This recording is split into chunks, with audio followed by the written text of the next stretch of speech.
שלום לכולם, ערב טוב.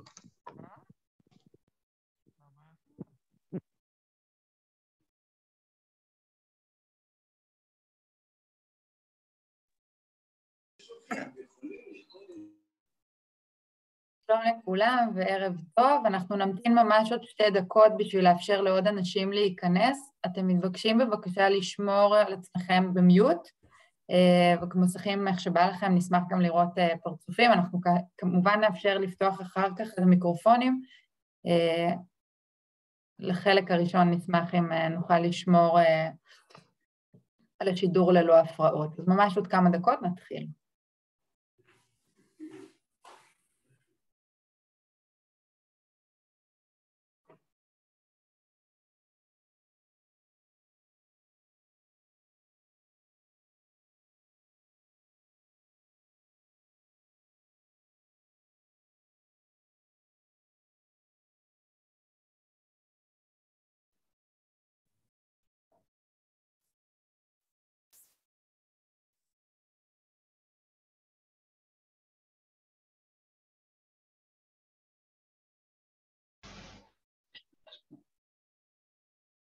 שלום לכל מי שמצטרף ומצטרפת. אנחנו נשמח בבקשה אם תוכלו להשאיר את המיקרופונים מוצקים.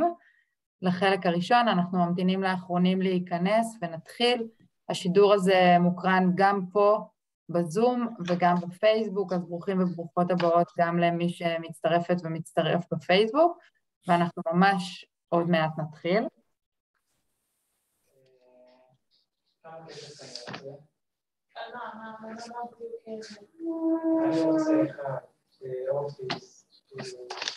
אנא סגרו את המיקרופונים.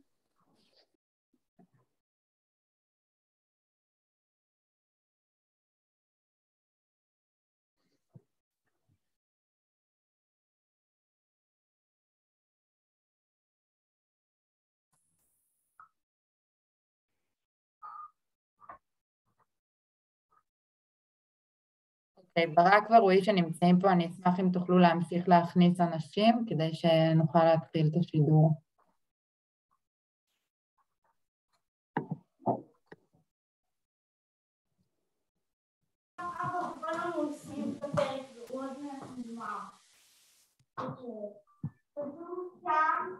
כל מי שנכנס, בבקשה תפסיקו את המיקרופונים.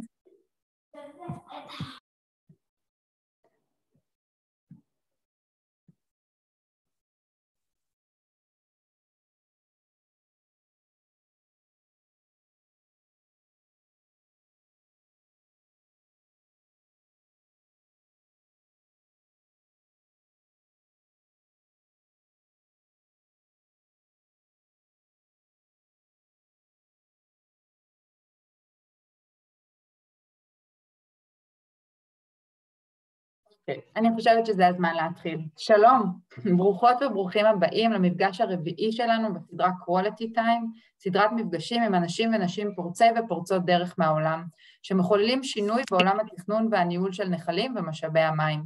והפעם נקדיש את המפגש שלנו לניהול נגר אינטגרטיבי בסביבה עירונית, ונתמקד בהשראה מהעיר רוטרדם שבהולנד. אז קודם כל נעים מאוד, שמי יעל אילמר גירון, ואני מאגמה, המרכז להגני עיקבות ונחלים. עבור מי שזאת הפעם הראשונה שלו או שלה איתנו, אספר שאגמה הוא מרכז ידע חדש להגני עיקבות ונחלים. אגמה הוקמה במטרה ליצור קהילה מקצועית לומדת שמאגדת את כלל הגורמים הפעילים במרחבי הגני העיקבות והנחלים בישראל.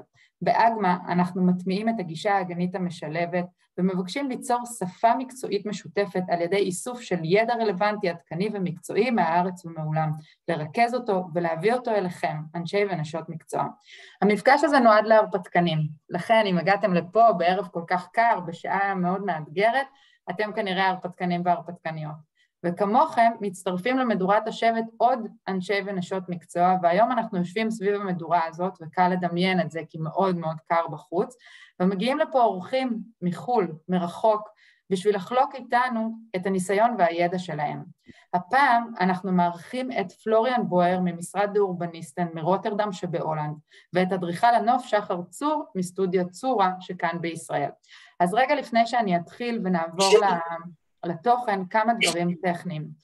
אנא מכם, תשמרו על מיוט בזמן ההצגה והפרזנטציה. החלטנו לקיים את המפגש הזה לא בתוך וובינר, כאשר הצופים נמצאים בחדר שונה מהמרצים, ואז אי אפשר לשמוע ולראות, אלא דווקא פה, בפגישה רגילה, שבה כולכם יכולים... אני נרשמתי להרצאה, אני מקשיבה עכשיו להרצאה. סליחה? אוקיי, אז אני מקווה מכאן אנחנו נתקדם ונשאר במיוט. אז הנה לכם דוגמה, אבקש להישאר בבקשה במיוט. לגבי שאלות שיעלו במהלך המפגש. המפגש הוא בין 1.5 שעות. אני בטוחה שתעלנה לא מעט שאלות, שהשאלות תהיינה גם שאלות נקודתיות, שאלות הבהרה, וגם שאלות כאלה יותר עמוקות, שדורשות חשיבה. לכן אנחנו מזמינים אתכם לעשות זאת כך. 1, אתם יכולים לרשום בצ'אט. אנחנו מסתכלים בצ'אט וננסה לתת מענה. 2, פתחנו לוח שיתופי, לוח פדלט, שמיד נפרסם אותו בצ'אט, שנכנסים אליו בלינק, והוא לוח שעל ידי זה שאתם נכנסים לתוכו, אתם יכולים להקליק שם על הפלוס הוורוד ולהוסיף שאלה. חילקנו את הלוח שלנו לפי דוברים, ואתם יכולים פשוט לרשום את השאלות שלכם מתחת לשם הדובר, או שאלות והערות כלליות. ככה הלוח הזה יאפשר לנו גם לעקוב אחרי שאלות, וגם אחרי המפגש, לנסות ולתת מענה ולשלוח לכם יחד עם ההקלטה והסיכום והמצגות. לכן, אם יש לכם שאלה בוערת, שאלת הבהרה, תשאלו בצ'אט, ואנחנו ננסה לתת מענה תוך כדי המפגש. אם יש לכם שאלה מהותית, תנסו לשאול אותה בפדלט. יכול להיות שנצליח לענות עוד היום, ואם לא, אז נענה ביומיים הקרובים. אגב, הלוח יהיה פתוח עוד 48 שעות, כך שאם אתם צופים בהקלטה, או חושבים על שאלה נוספת שצפה לכם יום או יומיים אחרי, אתם מוזמנים להוסיף אותה, ואנחנו נדאג לענות עליה בטווח הזמנים הזה. אם יש שאלה שאתם רוצים לשאול ממש בעצמכם, כי אתם מרגישים שאתם רוצים לנסח אותה ולהגיד בעצמכם, בסוף הוובינר אנחנו נאפשר את זה, ונאפשר לפתוח מיקרופונים וממש לפתוח מצלמה ולשאול את הדוברים בצורה ישירה. אנחנו נצטרך לנהל את זה בצורה טובה, לכן בבקשה, אם בסוף הוובינר אתם רוצים לשאול שאלות, אנחנו נתזכר את זה, תרימו את היד בכפתור הריאקשנס, ואנחנו נדע שיש לכם שאלה. תנסו שלא להתפרץ עם המיקרופון, או לכתוב לנו הודעה בפרטי. אז זה לגבי הפרטים הטכניים, ואני מקווה שהם ברורים, ואני בטוחה שאנחנו נסתדר אחרי 2.5 שכולנו חיים בזום, אני בטוחה שזה כבר לא אתגר. אז אנחנו מתחילים. נתחיל בשיחה עם פלוריאן בויאר, כמו שאמרתי לכם בהתחלה, כמה מילים עליו כדי שתוכלו להכיר. פלוריאן הוא מייסד המשרד הבינלאומי דה-אורבניסטן לעיצוב אורבני ואדריכלות נוף מרוטרדם. הוא בעל ניסיון רחב בתחום המחקר, העיצוב העירוני, עיצוב המרחב הציבורי ואדריכלות הנוף. לפלוריאן ולמשרדו ניסיון עשיר בתוכניות רחבות, כגון תוכניות עירוניות מבוססות מחזורי מים, תוכניות מחקר עירוני להגנה בפני נזקי שיטפונות, וגם בתוכניות מפורטות לתכנון שטח ציבורי רגיש למים. הוא יציג פתרונות מעוררי השראה וישתף מהניסיון בהולנד על התהליך הנדרש כדי לשנות פרדיגמות של תפיסת הנגר כמטרד שיש לסלק באמצעים הנדסיים, למשאב שניתן וצריך לנהל בצורה מקיימת ולהרוויח שלל של תועלות. שינויים של פרדיגמה, מדיניות, פרקטיקות מקצועיות, פרקטיקות של תחזוקה ותקצוב הם שינויים גדולים, שדורשים הסכמות ושיתופי פעולה רחבים ורבי מגזריים. בשיחה ננסה לתת דגש על הניסיון של הולנד כמדינה באימוץ של מדיניות לניהול מקיים של משאב המים, ונצלול לשטח להכיר איך הדברים נראים באמת. אז אנחנו צוללים. Florian, you are more than welcome to join me, and we're going to switch to English, start from now. So you can just open your camera and your mic and share your presentation. We are ready for you. Okay, excellent. Can you let me do a few checks? Can you hear me? We can hear you. Okay, excellent. We can Thanks. see you. Yeah, good. I will briefly start sharing my screen, and then you will mainly see my presentation. I will actually then switch off my camera again, I guess, which will be a little bit less. Don't worry, I will be here with you until we will have it settled. Okay.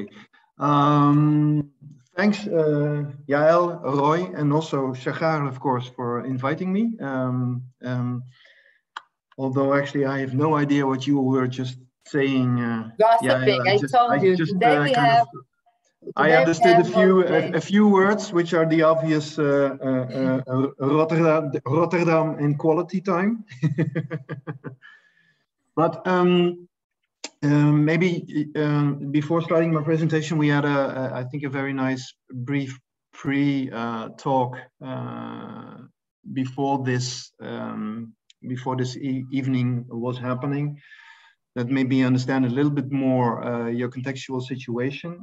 I hope actually that I can contribute to your discussion by sharing some of the projects that we did.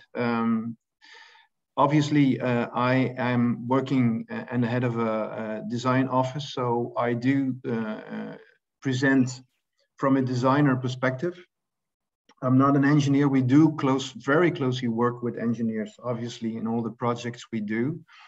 And I think it's interesting what I hope that I can actually share with you and inspire you with is to show the richness of combining the water management and spatial design actually, and when they really meet each other and how they can also actually really strengthen each other. So what I would like to say is, if we can go beyond solving the problem, but not forgetting to do so.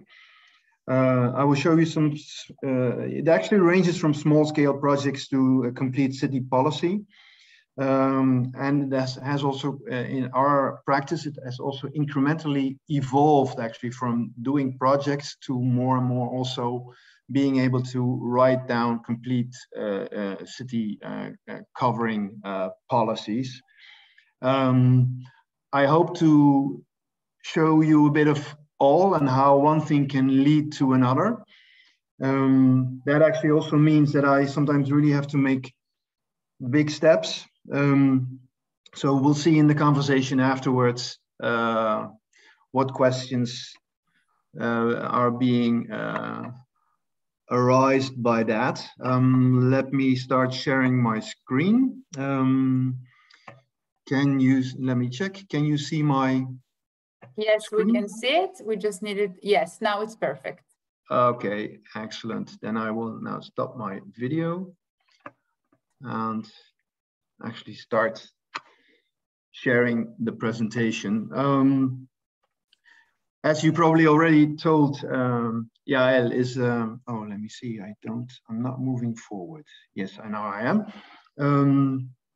We're a Rotterdam-based office in the Netherlands. This is actually where our office is based. It's an old harbor storage building in quite a green surrounding, which we can also use as partly an experimental ground actually for our own ideas, which is actually quite interesting. And it also actually, I think, really forms the context of our practice, that a lot of what we do has a base in the city of Rotterdam, which also allows us to do some experimentation and to try out things that we are curious about, and in which that curiosity is also being shared by people from the municipalities. So you could say our clients in that sense are also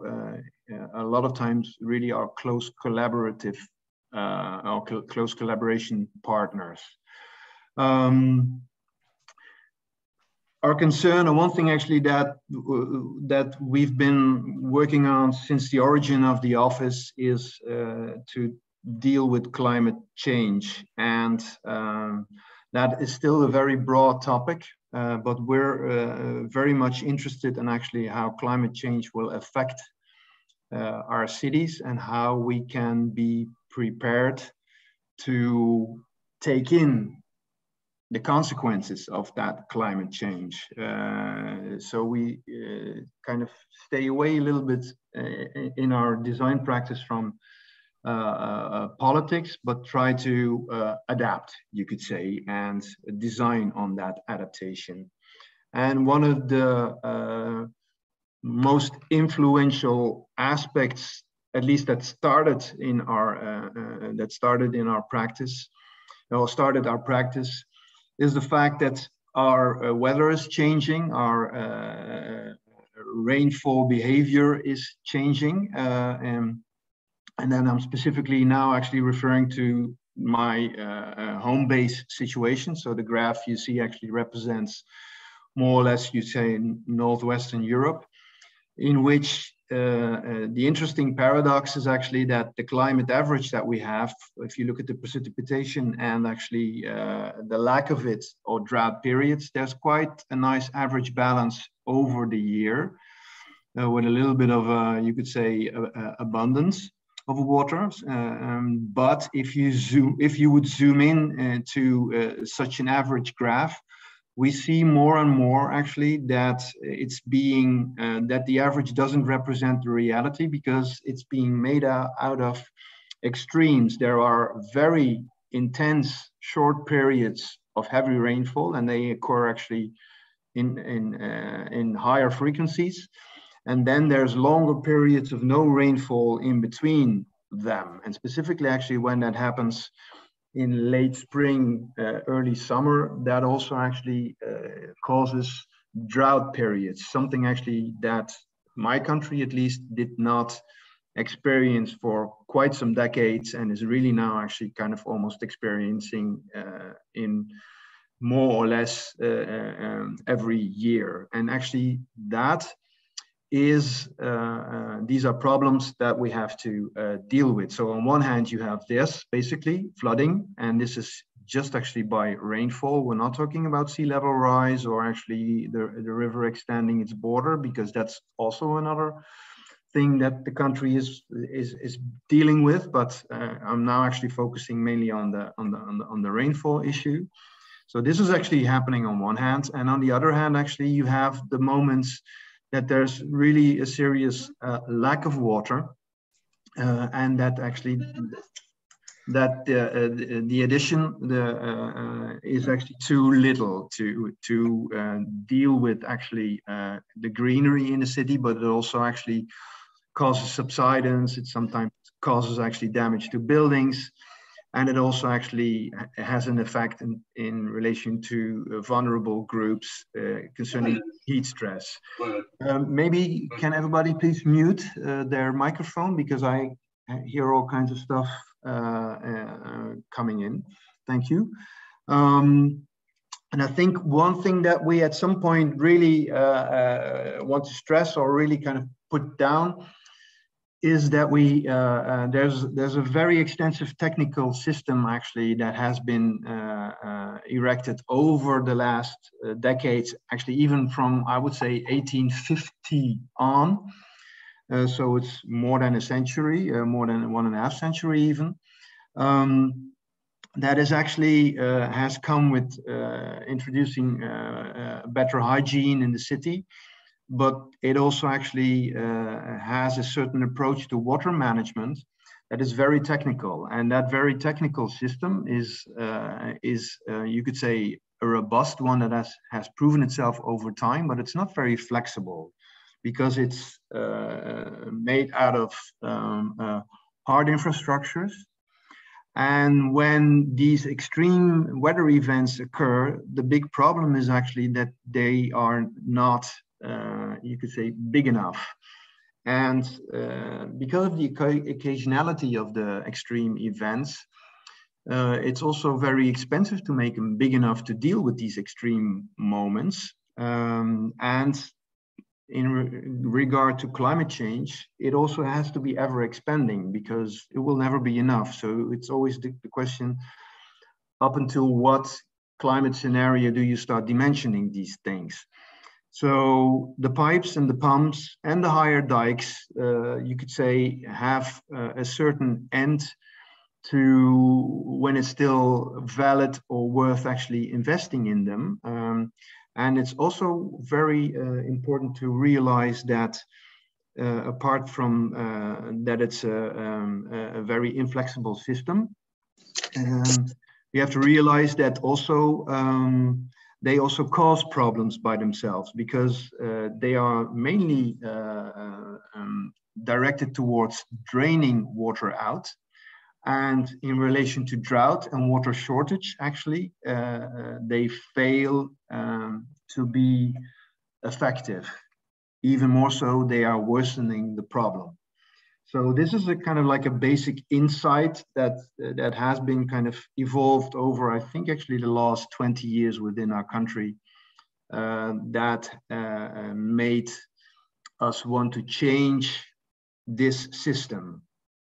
And that actually means, can we come up with systems that are more adaptable, that can be more flexible, that are easier to adjust, to expand in our cities?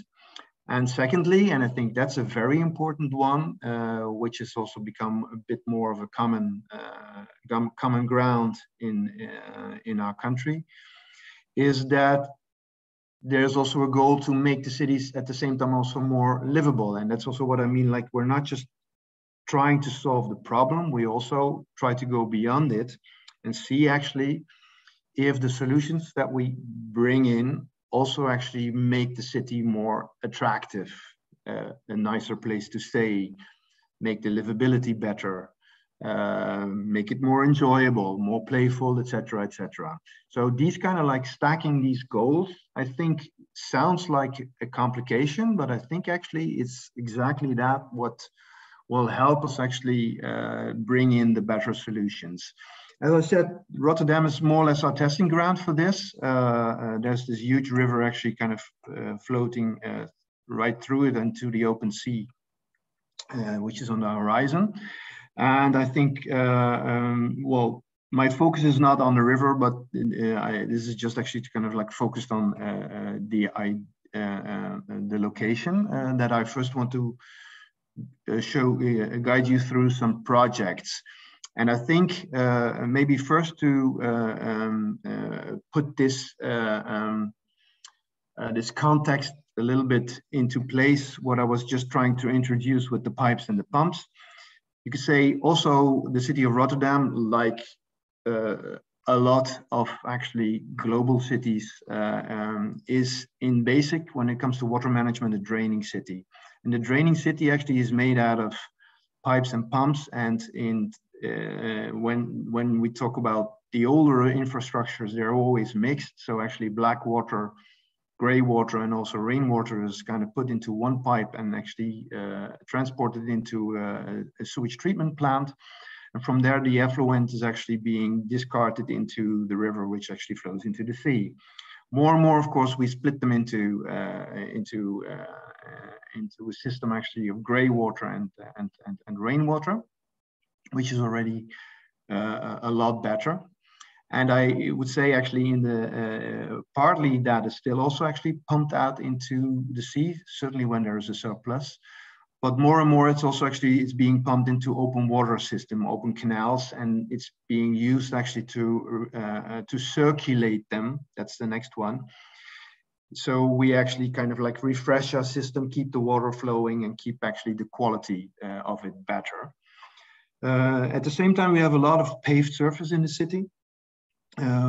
A lot of it actually immediately goes into pipes, and sometimes in the mixed pipes actually just ends up into the river to the sea. When it goes into a split sewage, actually we still have the possibility to kind of recirculate it within the city. There's more and more permeable pavement actually, so also some of it actually is being infiltrated into the subsoil.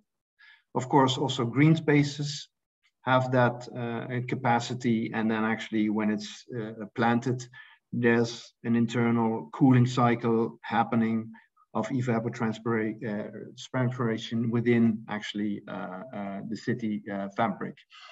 Now, the goal, what we want to reach, is what we would like to call the sponge city, in which we try to kind of stop bringing water via mixed sewage into this sewage treatment plant that is not then being discharged into the river. The same actually counts actually for the split sewage system, which we would like to kind of recirculate in the city and actually bring into the subsoil for infiltration, and at the same time increase the soft surfaces, and so we can also plant it. So actually it's about greening, you could say, the city. That's not where we initially started, and it's also not something actually you do overnight. This is an inventory, a very thorough inventory of the complete drainage system of sewage pipe, water management, sub-catchments, overflows into open water systems, canals in the city of Rotterdam. And this system, of course, is working as it is. So we're not actually trying to get rid of this overnight, but we try to not expand this system as it is anymore, but enriching it actually with new topologies. So we become less dependent actually of this very technical system, which is very expensive to expand, but also too inflexible. And we have to never forget that within this existing technical system, there are still all kinds of places in the city that are being flooded in cases of heavy rainfall. These are all the vulnerable places that have been mapped by the city. There's also subsidence taking place when there's too little water actually, and the soil is being compacted because of drought. That has to do with the soil composition, specifically in the northeast of the city. Then there's a 19th century ring in the city of houses that are on wooden pole foundations, and with groundwater levels actually dropping because of drought, actually they start to rot and they start to sink. So there's actually housing damage taking place. There's salination, actually salt intrusion actually happening when there's too little discharge from the river, which means we cannot intake water when we're lacking it. That is bad for water quality, obviously also for the greenery, and actually is also reinforcing or the heaviness of heat stress in the city. All these problems are related. They're all actually all connected to one and the same kind of system, you could say. And it's not just climate change, it's really also the way we treat these heavy extremes. We now more and more try to integrate all these things actually into the solutions that we and the designs that we make. But of course, we didn't do that overnight. So I would like to kind of take you back to 2005, and I think actually even Shachar made this map. It's exciting. This is mine from 2005. Yes, yeah. And it's a brilliant map, I have to say. We had a hypothesis then to say, like, why do we actually even discharge all this rainwater, and can't we just make catchments in the city in which we collect this water, hold it in kind of like a central place, and we call it a water square, and not bring it into the sewage system anymore. That was actually kind of like the simple hypothesis. At some point, we even actually kind of made this this model, or had it made actually by an artist that explained also how that would work when the rain would then fall actually and be connected via split sewage pipes and be led to an overflow space that would be allowed to flood deliberately actually when it heavily rains, in order to just after the rain actually reuse that water. It took a few years actually to also get an example realized. That's this one. Which is a water square made out of 3 basins, which is in just northeast of the center of Rotterdam, which is actually here in the back. You can see. I'll try to explain the concept to you, and I think actually the simple idea actually is also what we exactly executed. You have 3 basins, 3 public spaces, sunken public spaces, that are there actually for being used. And this is actually the most central space with also the most theatrical qualities. And when it rains really heavily, this is what happens. Actually, it floods. And it does mean actually that water that is actually surplus and cannot be handled actually within the capacity of the stormwater sewage system actually overflows into this basin temporarily and is being buffered here. And this is kind of like the simple principle. Like I said, these weather extremes actually, they occur very suddenly, and they're very heavy. And then actually the square can flood. But most of the time, still, actually, they don't occur. So the majority of the time, actually, the space is available for being used as a public space. And the simple principle that we tried to kind of bring in here, it was this scheme that we said, like, why would you actually make a stormwater buffer for these extreme situations that happen actually, occasionally, if you look at it all over the year? Why would you make a very expensive hollow space underground that nobody can enjoy, when you can also actually turn it into something that can be used in the time that it doesn't function as a stormwater basin? That idea actually was found pretty interesting, and also by some, I would say, courageous leading policymakers in the city. Actually, it was embraced, and we took it actually to also the water boards and the ministry, and they also were interested actually in financing the innovation extra, which made it possible actually to realize this square, out of which you could say 60% of the total budget was paid by water management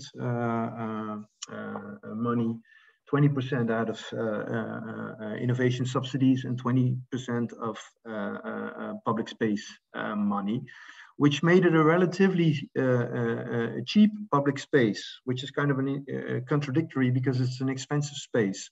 But actually, the most expensive part actually is the aspect of the sewage work, and you could say, as a joke, I a lot of times say like this is a kind of a very aesthetic sewage work, and which is kind of interesting because when it's not needed as a buffer, it's a place that can be used by the urban public. And I think actually we also try to design it in that way. This is the schematic ground plan of it. Actually, you see 3 basins: one central basin, 2 more undeep basins. There's some green structures running over the place actually to also soften the scape. But we also use it actually to kind of make some subspaces within the square that also actually have different qualities for urban use. Like, for instance, a smaller square actually that's a little bit more intimate, and the stairs that can be used actually as a nice sitting place. There's a space with some ramps that's quite popular as a skating place. It's also the place that actually has the least sun, so it needs more active use, and that's actually also what's happening. And then there's the central space that is being used to sport, but also actually by this little church community, which is immediately bordering the square, sometimes for outdoor masses. And of course, the greenery actually does help to kind of make the space more intimate in its scale. And of course, it's a stormwater storage space, and it's set up like this, that there's 2 basins that are undeep. They actually collect the immediate runoff of the surrounding buildings and public space actually that goes to it. So it's also visible runoff that goes there. There it actually can stay for a while if needed. And from there, it actually infiltrates into the subsoil. So you could say it's a delay mechanism actually to bring the water that falls on the place into the groundwater. The central basin is connected to a much larger area around it that is being connected via a split sewage system. And actually, when that is actually reaching its capacity, it overflows into this central basin. After the rain is gone, actually, within 36 hours, it's being pumped out via the same split sewage system with a pump that is more or less positioned here into the open water here of the canal, of an existing canal. In such a way, actually, we don't bring any of that rainwater actually back into the mixed sewage system, so it also doesn't go actually to the sewage treatment plant, but we can actually use it either to replenish the groundwater table or to refresh the open water canal, of which I have to say still actually, if this system actually is also filled up, that is actually again pumped out into the river. So that's a thing actually that we're actually right now trying to improve. And I will come back to that later because that's a project we're currently working on. This of course goes with also quite a technical system in which the basins are connected via a pipe to a valve that flushes away the first rain that brings some contamination, and that's actually being brought to the mixed sewage system. This is an automated system. It's actually quite elaborate. After this first flush, as it's being called, actually the valve closes. That's an automated system that's being controlled actually centrally. That goes throughout the entire city in Rotterdam, and then it actually can fill up in the basin itself. And then actually after the rain, the valve can open and it goes into an infiltration device where it's being brought back to groundwater. That happens to two basins, and the central basin is actually a little bit more simple. It has a kind of like an overflow chamber that is connected to the split sewage system actually, and when it reaches a certain level, it just overflows into the open basin. And after the rain, actually, the pump actually is being put on, and via that same system, actually via a valve here that is being kind of like sucked open when the pump is being put on, it's being pumped out. And that also is being connected to a program of replacing the mixed sewage system with a split sewage system, more and more in the immediate neighborhood. And I think there it's also interesting actually that this allows us also with such a system to make smaller pipes that actually need less subterranean space, are also a little bit cheaper, but can be extended also if needed with other stormwater buffers along the way if you want to extend this system, if you need more storage capacity, because the amount of storage capacity that is needed actually is humongous. It's enormous. It depends a little bit on which climate scenario you follow, but this one actually was set up by us, I think already like 15 years ago, and it's already outdated.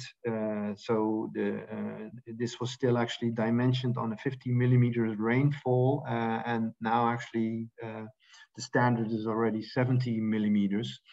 But interestingly enough, actually, with this system, actually, you can add new buffers into this system and actually expand it along to increasing climate scenarios quite easily. Then I will quickly run, because this is then an image of it. We also try to kind of design really on the water transportation. So the gutter as a design task could be quite interesting. That's this one, which also makes it easy to kind of explain to people actually that stormwater buffering and climate change is something real, and it doesn't have to be a nuisance, but it's also something that you can make understandable and visible. And at the same time, it's also by replenishing the groundwater is also the feed for the greening plan actually that we made for the square, which is I would say also drought resistant when needed, but also actually, as we think, also fits the kind of modernist environment by its by the type of plant choices, but it gives you a seasonal experience. It's place for infiltration, for cooling, and also creates intimacy. So these things, as we think, more and more actually should go together. We did a pretty interesting participation process actually conceiving it. That one actually I will now skip, but I will be happy to answer if there's questions about it. Given the time that I think I'm almost actually already at a half an hour. What's more interesting in this context to tell to you is actually if we upscale it to a larger neighborhood, this is square. This is basically the entire area that's now being redone in its sewage system, but this one actually is now also on the planning. This is the existing open canal, which is quite beautiful and green. And we try to kind of upscale the water square also into a water sensitive approach for the entire neighborhood actually. And upscaling, interestingly enough, sometimes also means more small scale interventions, which means, for instance, depaving. There's a lot of hard paved space in the city, sometimes as a result of the past, or a result actually, or a reminder of an urban use that is slowly changing. And for this, actually, we made this area. We made this very small kind of what we call rain garden, in which we disconnected a rain pipe and made some more infiltration space, which we did with a friendly contractor in the neighborhood. We actually put down there in 2 days, and it costs literally no money. And then 1 year later, actually, the municipality actually took out the entire street and turned it into complete the entire area into a rain garden. And we think actually this is what kind of makes the ball rolling. So you don't necessarily need to implement water squares everywhere. If you can depave, that's also a super interesting strategy. And we think that's what we're trying to do, is to look for the appropriate measure at each place actually that would fit there the best, and to also define what we would like to say, call as a new normal. If this would be a street you can find there, then you have this mixed sewage system, which can be, if you want to adapt it to climate change in the purely technical way, you have to just make a super huge rain storage facility underground. And this, of course, takes up space, is invisible, and will also at some point start interfering with the tree roots. So we rather actually go into these type of systems in which we say, like, can the road itself become something of a infiltration and storage device? Can we depave the street, make it more green, introduce water storage planters, and just have tiny overflows actually that only in case of emergency actually can be connected.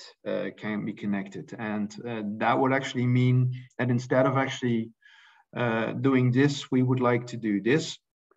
And of course, it can always have different appearances, but it's looking for really like the minimum hard surface that you really need, and to try and depave the rest. So you have a lot of more infiltration space. So all the normal kind of rainfall already immediately actually stays within the area. And then you make some extra devices actually, like for instance in planters, like in the streetscape, that can actually store access rainfall. And the interesting thing actually, if you do that, then quite heavy peak rainfalls can be quite easily locally stored. The more local you solve the problem or integrate it in your spatial design, actually, the smaller you can also keep the devices that you need. This is of course not always possible, but it's kind of extending the different possibilities that you have implementing. And that actually does mean that your streetscape can become a lot greener, and that is actually something which is more and more on the agenda also, luckily, here in our country, is that also provides you space for more greenery, soft surfaces, planting trees, which is good for cooling, is good for fighting the drought also, because actually it holds the water in a better way, but also actually increases the biodiversity inside the city because it actually creates more habitat. It's not just pleasant for people, but also actually for all kinds of animals that more and more can be found in the city. And in this case, it also provides actually a quite interesting rooftop crown walk for a very long rooftop park. Which I think is kind of interesting to highlight. We have also an abandoned railway line that we are currently designing into a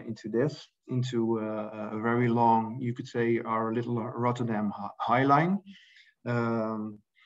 which is a long structure that actually goes through this entire neighborhood, in which we can also actually benefit from the greening that we do on street level, by making this very long linear park. And I think it's interesting to highlight that we try to implement here kind of a next level water management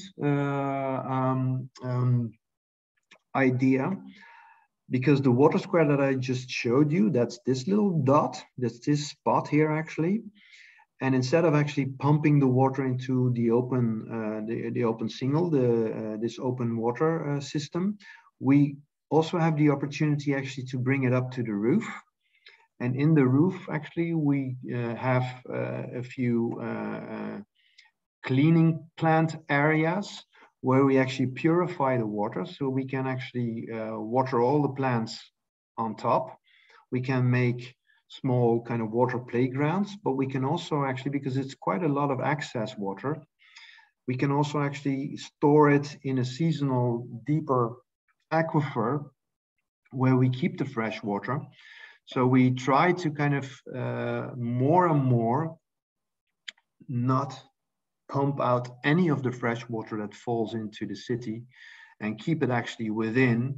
So in dry periods, we can easily actually take it up again, water the plants as we need it, refresh the water actually in the open canal system, or use it actually even for other purposes, but that's still actually to be explored.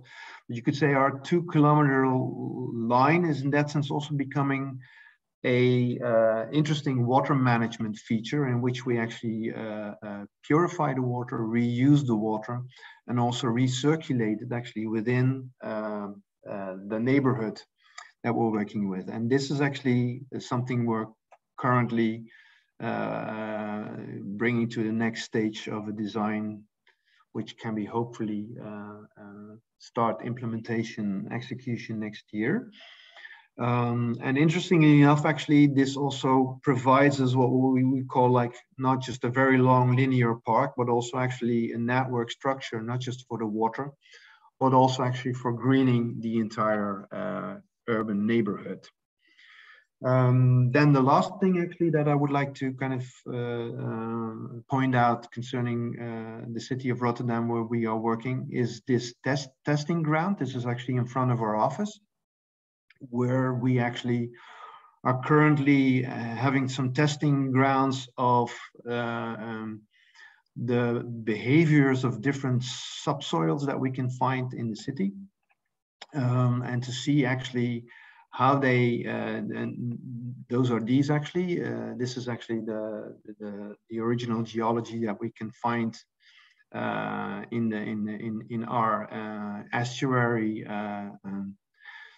in our estuary, which is the sea clay, but also the river clay, that the sedimentation that is being brought here actually, but also the peat landscape. And actually, if we translate that into our little experiment, we bring that into cubicles in which we have different soil additions, in which we try to see what their behavior is over time when there's a heavy rainfall happening or when there's actually a lack of rain. It's now actually already for 2.5 years that we have this actually this area present, which means that we can also bring out ideas to aesthetically plant these areas for instance, individual gardens, because there's actually just 50 centimeters of effective soil that we're using. We're experimenting with depaving, the depaving streetscapes, and the quality is actually clean sand, actually foundation sand actually brings. And we're trying out new wadi types, in which we actually combine deeper areas with storage facilities made out of rock wool and sponge hills that actually feed on the water storage specifications actually that you can find there. Actually, this is kind of like a scheme for the different soils. This is actually the water management setup where the different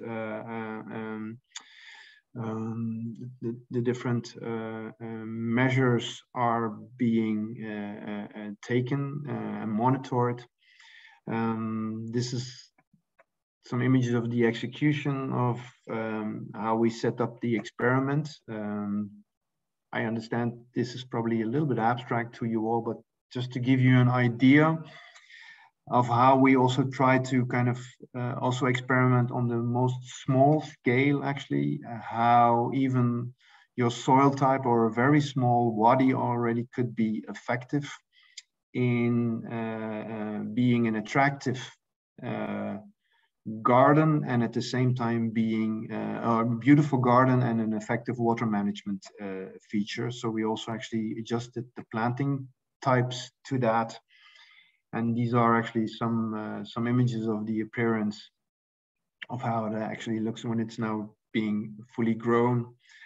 And I think this we also use as a learning place, not just for ourselves, but also actually where groups come to learn what we learn, where we share our knowledge, but also actually to share, you could say, the fun of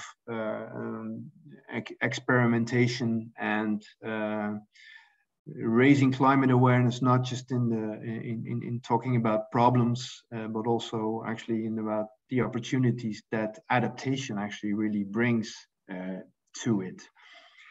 And this is really like the incremental project approach. I would like to kind of spend another 5 minutes actually on to show what it means when you take it actually really to a complete city. Because although we do work outside of the Netherlands, our focus is really inside the Netherlands and Flanders, Belgium. And for the city of Rotterdam, of Antwerp, sorry, we've been working on a water plan. That is a policy document that covers the entire city. We've been working on that, I think now already we're working on it for 2.5 years. This is actually being the work of the first 1.5 years. Belgian cities can be very sealed and very hard, and actually together with the engineers, with Win and Bos, and actually the communication experts of Common Ground, we made a strategy in which we first analyzed actually the vulnerable places for flooding.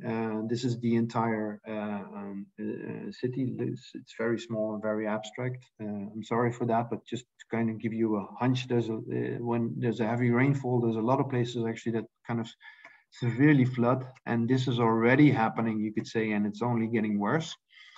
And the basis of it actually is again a very elaborate and complete mixed sewage system, which we want to integrate with a more smart system that takes into account that there's also landscape qualities that can be found here, like small brooklets and creek valleys.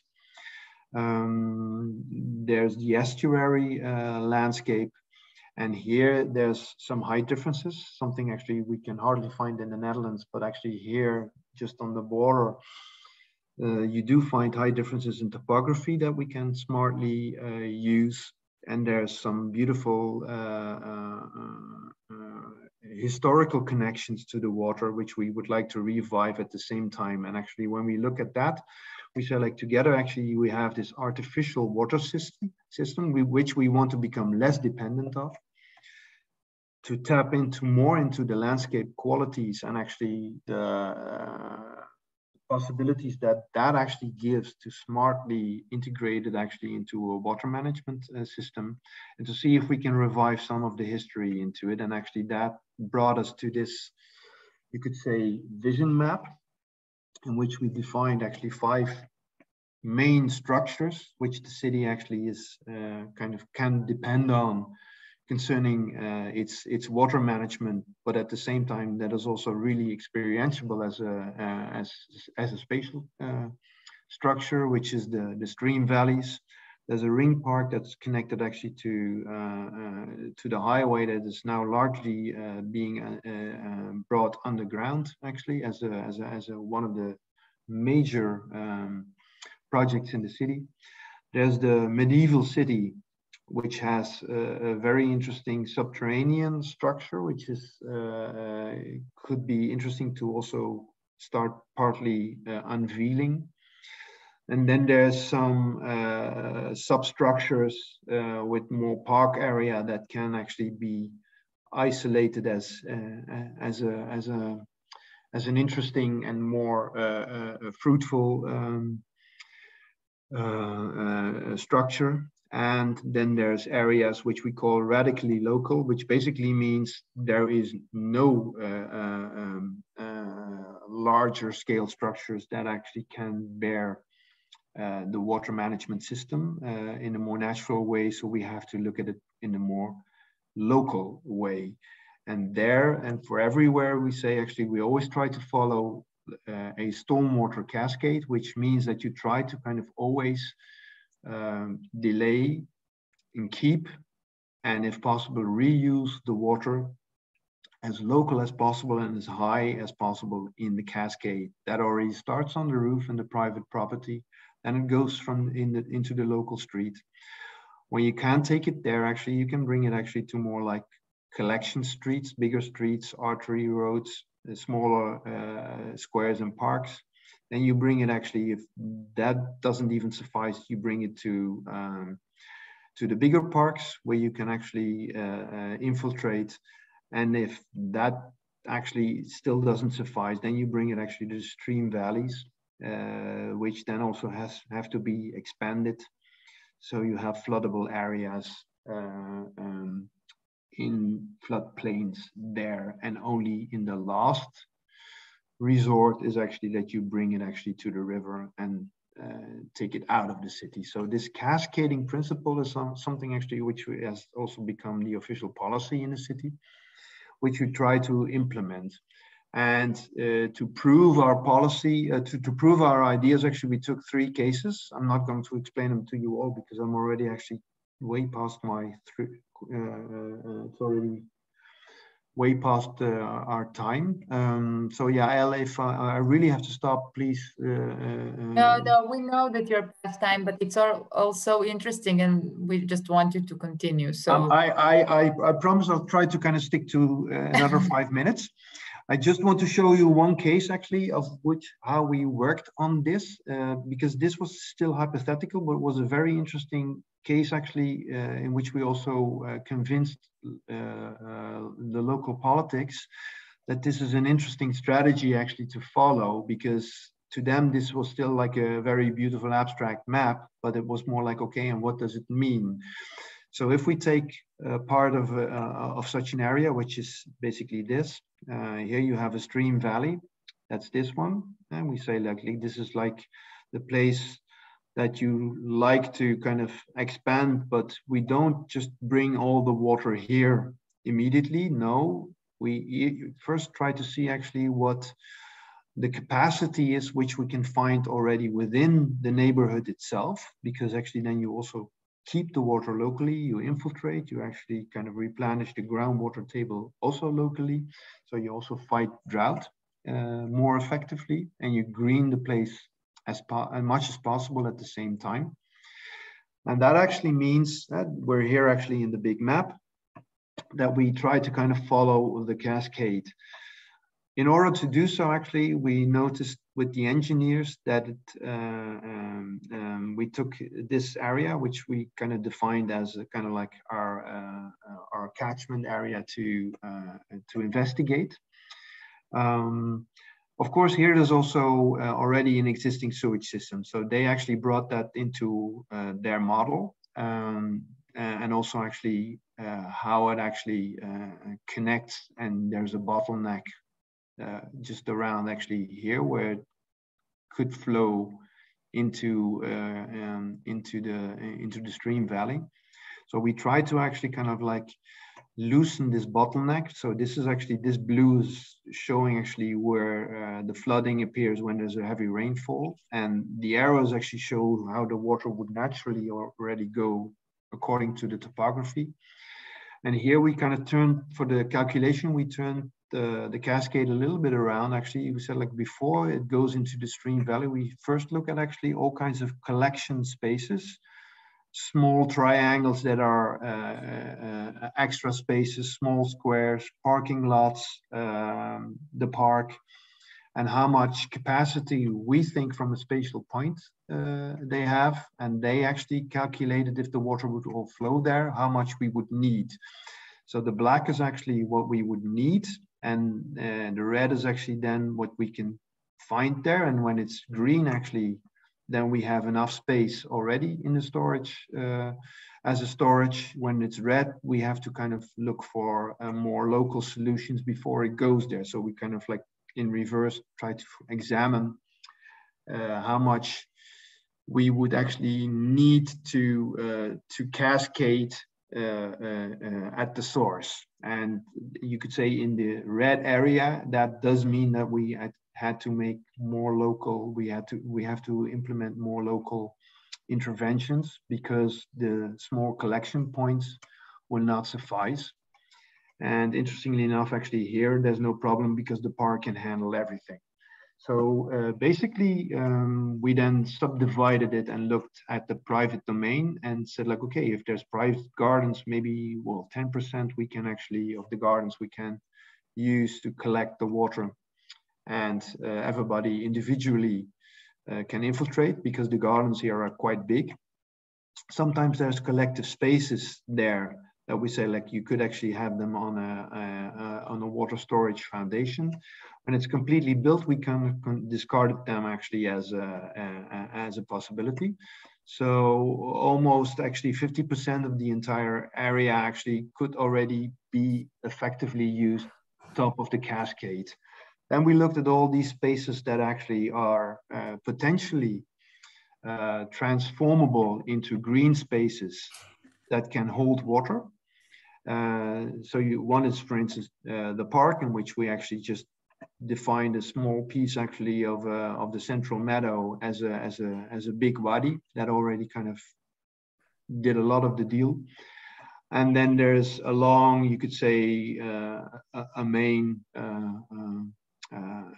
structure, a lot of smaller spaces that we can implement, like for instance a small church square where we can implement actually a greening space, and then already also collect some of the water. If we would do these all together, actually we would need to transport the water there, which basically means that we said, look, we're not going to make a subterranean structure, but we're going to make a pretty superficial runoff actually, because it's a lot cheaper and it can be integrated into the street design. And then there were some spaces left actually in the calculation where we had to implement more local interventions, like for instance, when there's a wide street, we would actually, again, green some of the parking spaces into more like wadi-like structures. And of course, when this is undesirable, you can also still actually solve it more technically under the parking spaces, but we actually try to kind of envision also the greening of it. And if you actually then count all these measures together, we had actually quite a lot of cubic meters that we could actually realize, all as actually different aspects of the cascade.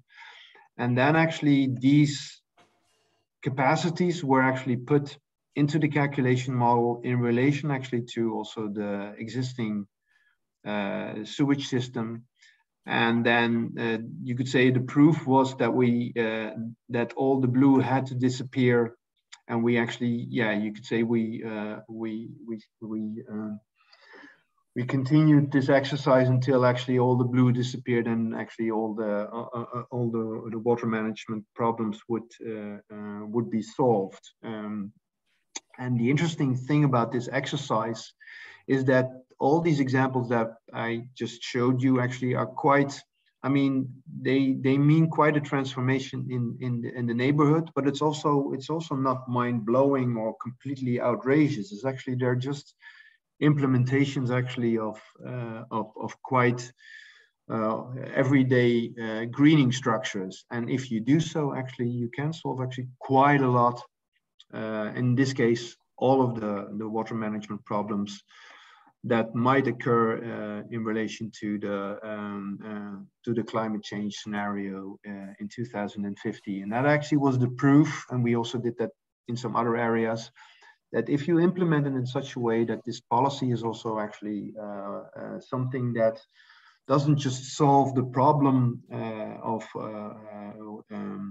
access water, but also actually is a fundamental greening of the city, which also has broader climate ambitions. And on the basis of that, the city decided actually to kind of define quite a wide range of sub-catchment areas to kind of exercise for real the exercise that I showed here actually, but then actually more integrally also with local parties involved to make partial water and green plans in all these different areas of the city. And that's actually what we're currently working on as an office after this plan has been officially approved, which was now, I think, almost like a year ago. And I think that's... Thank you so much. Yes, we are behind time, but I think it was really interesting, and we got some questions on the chat and on the Padlet board. And I will invite Shachar Tzur to join us for this last conversation. That's it. We can't see your presentation anymore. Now we can just see you, Florian. Yeah, I can also open it. Just tell me what you like. It's fine with me. No, I think Shachar will join us right now. Shachar? Okay. Hi, Florian. Good evening. First of all, thank you so much. It was super interesting, and I'm completely jealous. Mm-hmm. We've got a few questions because, you know, seems like most of the ideas are already around, and we more or less understand the toolbox, and also the planning authority in Israel understand the need for those things, but then regarding convincing our politician or convincing the stakeholders to accept and to fund all those new ideas, for us it's very difficult. So very few projects are really being realized. So how do you convince the mayor to put money on something which is completely a kind of experimental in a way? This would be the first questions. If you can answer, please. Yeah. Well, yeah. First of all, actually, I think in in our country, it's not necessarily the mayor you have to convince. There's quite a big difference, actually, I think, actually, in power and politics. Because, I mean, in our country, actually, the mayor doesn't have that much kind of like immediate decision power. It's more like the alderman that you have to convince. And when it comes to the water square, I think actually that was really an experiment, and that actually needed some convincing power or effort. That's absolutely that's for sure.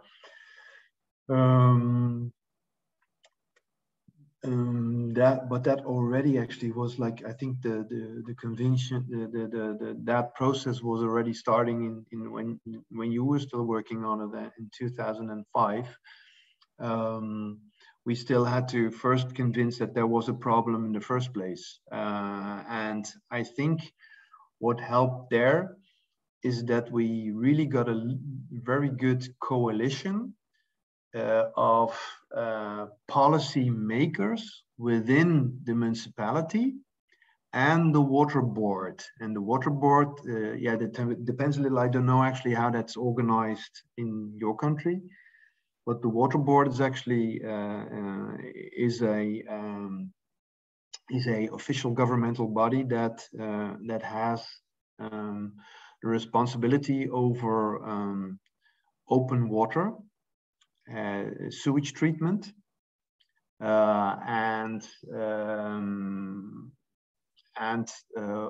flood protection, and mainly outside of the city, and inside the city actually it's always mixed with the water management department of the city itself. And basically on both institutions we had a very good connection to a few policymakers that were absolutely convinced that this was a good idea. So we basically sat together with them actually to come up with a strategy how to convince the politicians. And more so also actually both were also quite into the funding possibilities within their own organization. And so they basically they defined there was a happy coincidence. Maybe it's not completely a coincidence, but there was a happy coincidence that at the same time actually the city of Rotterdam was making up what they call a water plan also. They were actually one of the first in the country actually making that. And one of the main goals there was that they say, like, we're not just going to solve the problem, we're also going to increase the quality of living in the city. And that it's literally just this one sentence that already was helping to say, like, okay, but what does that mean actually? What do you mean by improving the quality of living in the city? And how does actually a water management solution help improve the quality of living, more than just actually taking away the problem? Because the thing is actually water management is very much directed towards, I mean, when you don't see it, people are happy, and when they see it, it's mostly in terms of actually nuisance or damage, so people get annoyed by it. So here we try to make the shift together with these people, with the policymakers, to define then what would be that increase in quality of living, and define it as, like, look, we're going to kind of make a sewage work that is enjoyable, that people can enjoy actually, that will be a nice space to linger. And of course, I mean, there's a lot of people actually that are not very enthusiastic about that idea of experimentation. But when you have enough people actually that are, we also were looking for what we now call these days coalition of the willing. So we didn't bother too much about actually all the critics, but we actually looked for collaboration with the people who were actually curious and wanted to work with us in making it a success.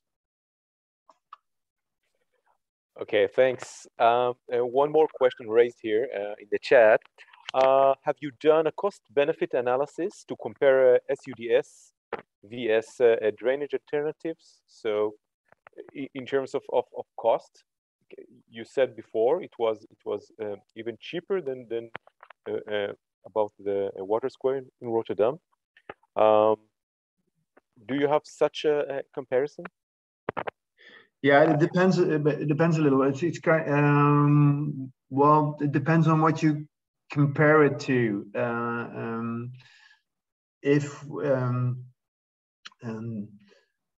You can compare this quite easily to there's a very large stormwater tank that's made in the city. That is an immediate overflow of the mixed sewage, and that one is huge, and that cost, I think, actually like 10 million euros. So that was about like €1,000 per cubic meter, more or less, of storage. If we then look at the water square, that actually was more expensive. Of course, you also get public space for it, and if you actually, there was also a part subsidized. So if you look at actually what did it cost in stormwater management money, it's more or less the same comparison, but it was not, you could say, as a total investment, it was not cheaper, it was more expensive.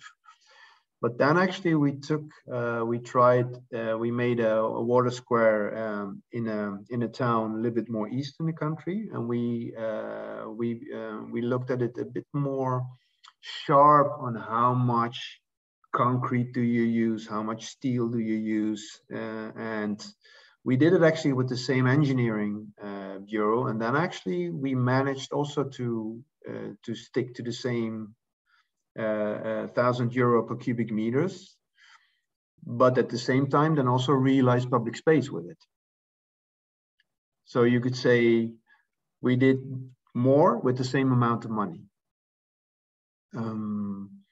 So in terms of cost benefit, you could say the costs are the same, the benefits are a lot bigger.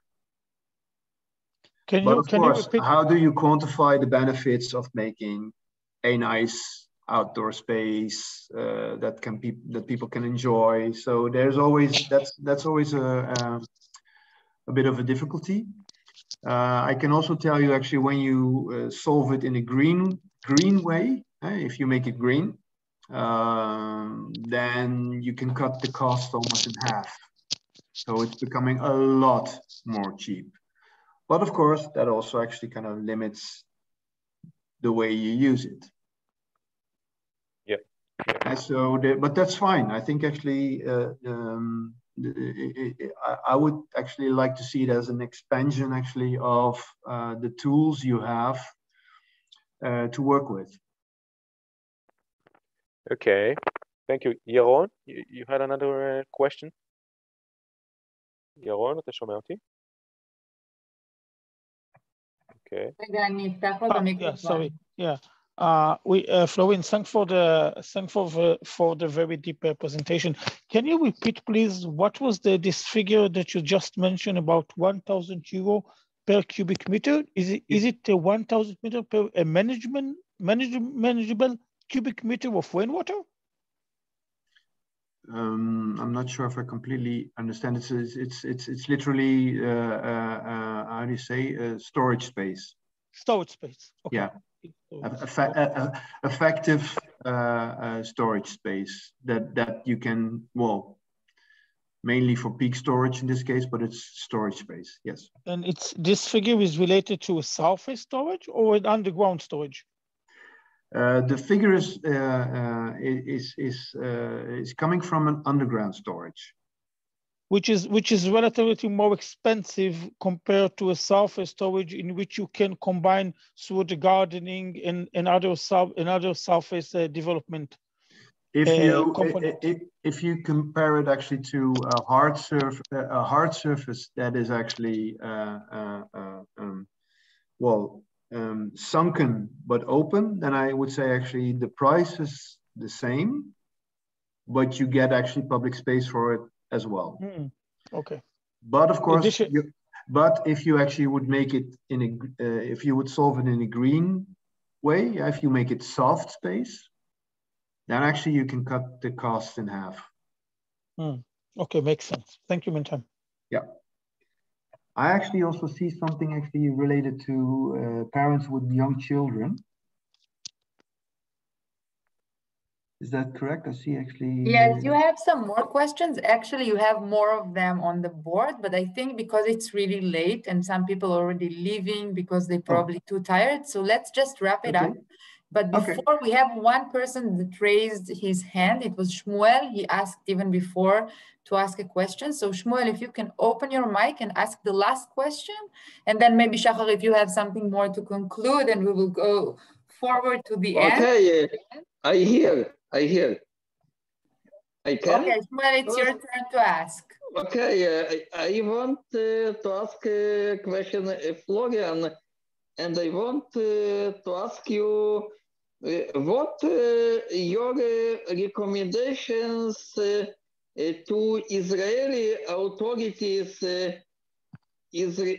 Israeli municipality and the government authorities in relation to smart managing of runoff water. What do you can to recommend here?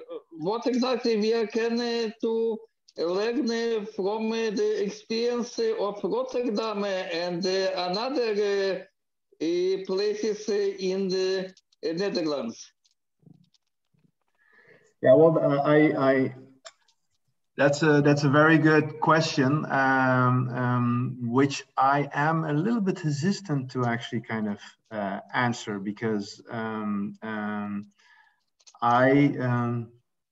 I think it would be quite interesting actually to see if Shachar, Yael, Roy, maybe you could relate to that, because you basically invited me because you probably, I guess, thought that would be something to learn or something to take as a recommendation.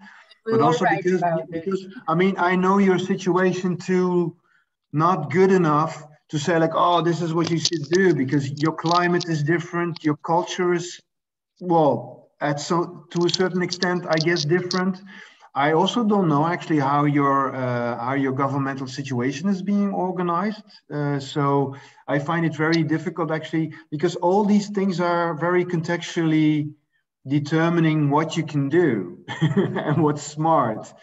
I mean, if I can give you some advice, it will stay very abstract in the terms of like what I was trying to say, like, I think it's always smart to see if you can go beyond just solving the problem. You should actually try to create really attractive, livable environments and solve the problem along the way. I think actually that's what we more and more try to do. Both should be possible to be connected. And my experience is also that actually, if you solve a stormwater flooding issue in a smart way, you also at the same time actually are able to fight drought and heat stress, because it's all about actually closing your water cycle actually, and not just kind of getting rid of it. I think holding your fresh water is super, super important. And I think it's probably even more important in your country than it's in mine actually. But I think in that sense, actually, draining out stormwater is not a smart thing to do in the first place.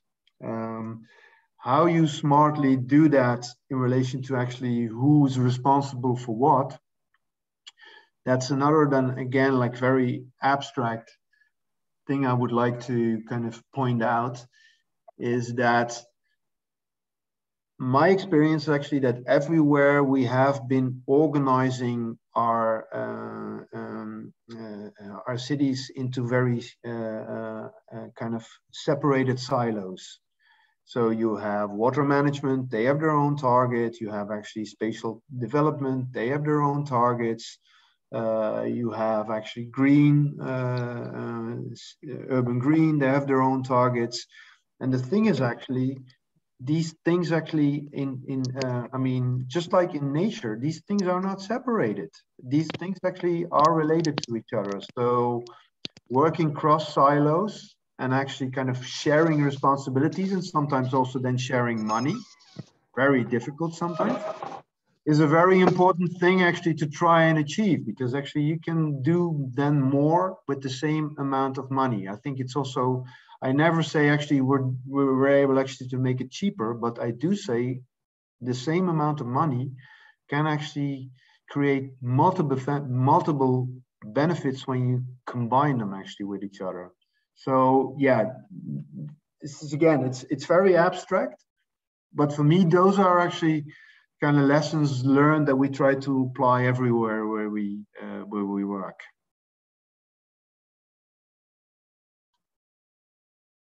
Is that helping? Okay, wow, it was really good, even though you thought it was abstract, but I think it was really into the point. And I think that we have the same silos problem everywhere.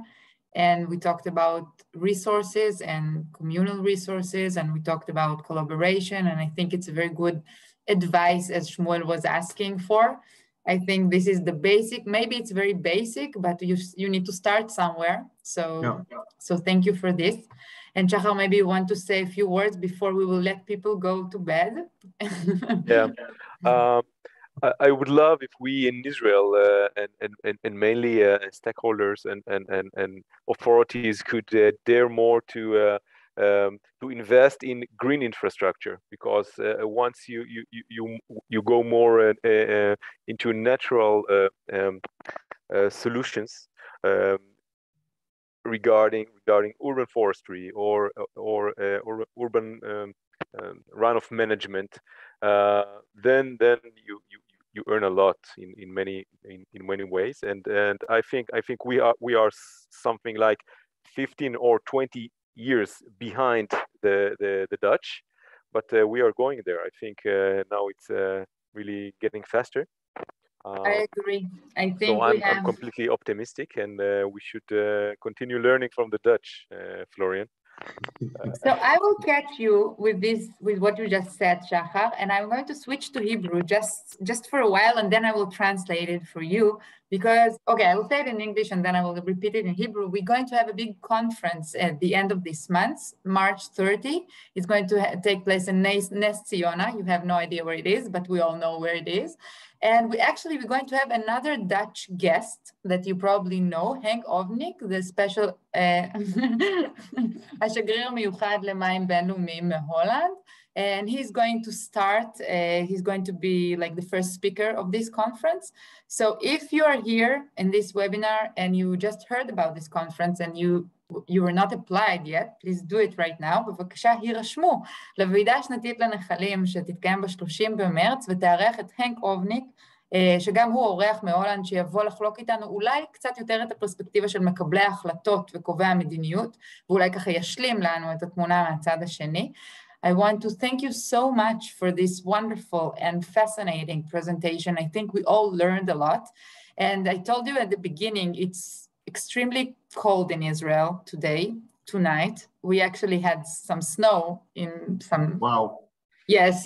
And it's not typical to March. And I think you brought us all together here for this bonfire that we shared, hearing your experience and stories, and it was just very, very interesting. Thank you everyone for joining us, and thank you for for your questions.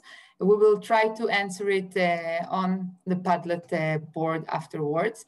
And of course, we're going to send the videos and everything else, maybe the presentation tomorrow. Tonight we will go to sleep.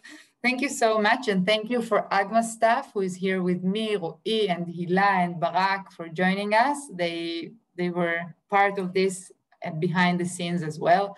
Thank you, Shachar, for joining us and having this wonderful conversation. Thank you again, Florian. Have a good night. And that's it, we finished. Thank you very much. Good night. Good night. Good night. Thank you for having me.